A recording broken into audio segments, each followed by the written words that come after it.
A man decides to embrace hedonism and stay young forever. Meanwhile, a picture of him slowly gets worse. How? Let's read The Picture of Dorian Gray and find out.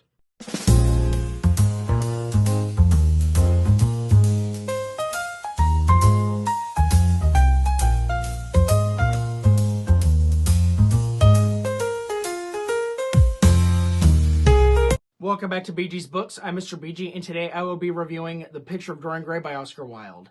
And so the Picture of Dorian Gray is certainly a very interesting book, as I'll get into the review. Its themes go over vanity and hedonism and eternal youth and whatever. Again, like the Alphaville or Rod Stewart songs, your choice for either one. But yeah, and the reason why I decided to read and review this is because I actually commissioned a portrait of my own. And it just got done today, and there it is. I mean, just look at that. Look at that craftsmanship. Wow, my gosh, that thing is beautiful. Even Leonardo DiCaprio himself couldn't replicate that. I mean, what did DiCaprio paint? The Mona Lisa? No one's seen that. This is the real treasure. But anyway, so yeah, The Picture of Dorian Gray is basically an old book by Oscar Wilde. It was published in 1890, and it was actually even used against him in court in 1895 for the biggest court case of his life, which I will get to in due time. But for now, let's actually get into what this book is about and get into the summary of The Picture of Dorian Gray. So this very short novel begins when this painter Basil Hallward has just finished his magnum opus, his greatest achievement, the portrait of Dorian Gray. And so he's talking to his friend Lord Henry about it, and then Lord Henry's like, handsome young man, yes. You know, beauty's the only thing worth living for, really. And so him and Basil kind of have a discussion about that. And then when we meet Dorian Gray, Lord Henry tells Dorian Gray the same thing. And so Dorian is like, okay, I'm just going to have my youth while I have it. I'm just going to spend it however I want. And so he becomes like a hedonist and whatever. And so he just like engages in all these lustful activities and whatever. But like he's jealous that his portrait will forever be younger than him because, you know, that's just how stuff works. Anyway, so about a month later, Dorian reveals to Lord Henry that he has met a girl named Sybil Vane. She's an actress over at the nearest theater, and that they are engaged. So there you go. And so that's all fine and dandy for a while, but then after a while, Dorian takes Basil and Henry over to see her perform, and she was just not very good at all. And so basically after the show, Dorian is kind of furious at her. He's like, what were you doing? And basically Sybil kind of reveals that before Dorian came into her life, acting was like the only thing she had going for her. So she just like, that was her entire life was acting. And then now that she's in love with Dorian, she kind of forgot how to act and is now so enamored with him that she doesn't know how to act ever again. But Dorian is basically convinced that her acting was the thing that made her beautiful in the first place, and so if she can't act anymore, then they should just break up. So he calls off the engagement. He just like storms out, and so he goes up to see his portrait because he put it in the attic. I guess I should have mentioned that. He put it in the attic, and then so when he returns and looks at it, there's something a little different about it. It has a bit of a scowl, like, or something like that. I imagine. Anyway, so yeah.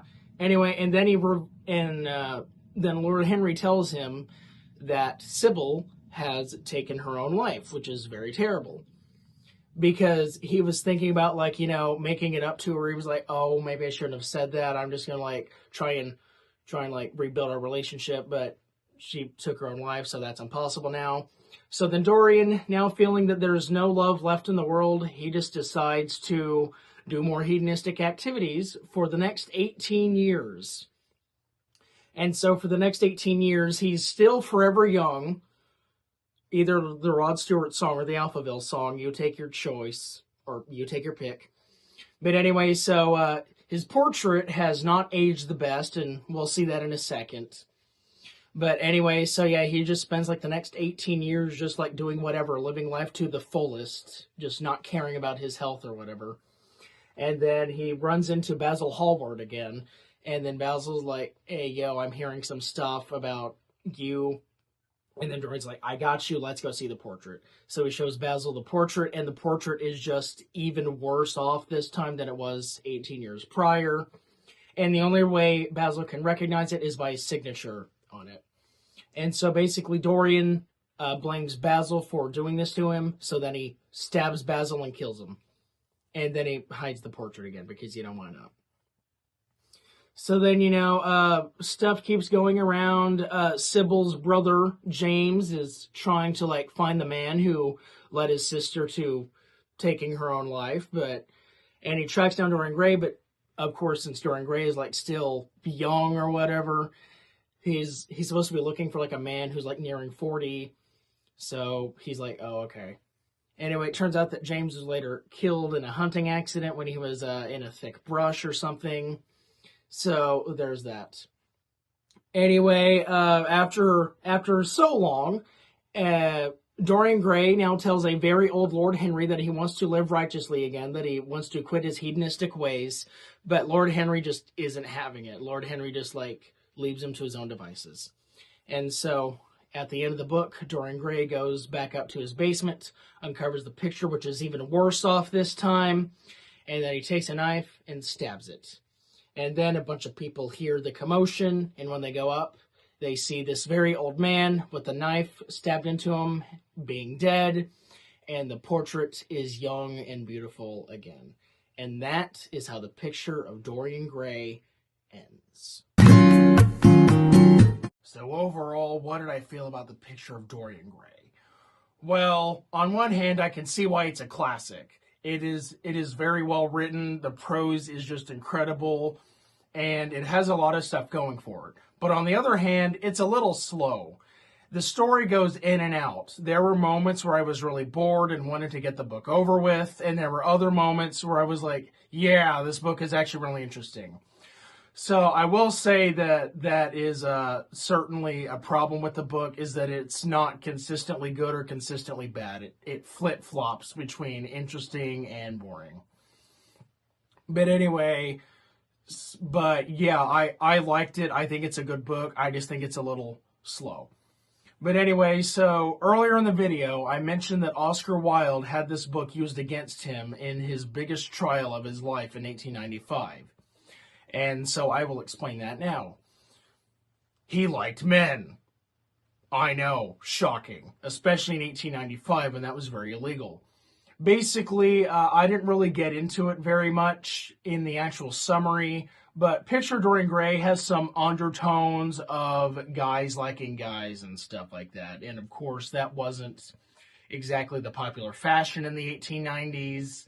And so, yeah, that was kind of used against him, and Oscar Wilde himself died about 5 years after the trial, so that trial really messed him up. He was convicted on every charge ever. It's very sad. I know that's kind of off topic, but there's some themes of that stuff in Picture of Dorian Gray, so I had to mention it here. Anyway, I like the themes of vanity, eternal youth, and the true meaning of hedonism.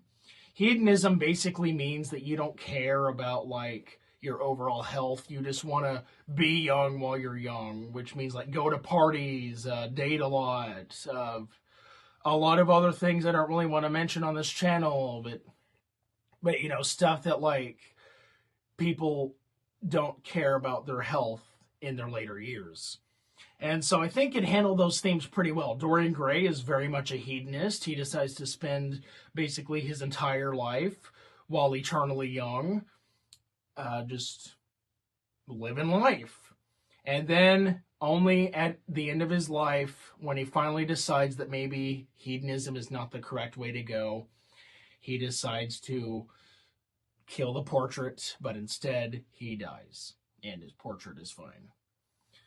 So yeah, anyway, the Picture of Dorian Gray is a bit of a wild ride. It flip-flops back and forth between interesting and boring quite a lot, but it's still an overall enjoyable book. And I think the lesson of vanity and hedonism over control and self-respect and all other themes like that, I think are very good, especially nowadays with like everyone is like trying to uphold an image in their mind that they have or whatever.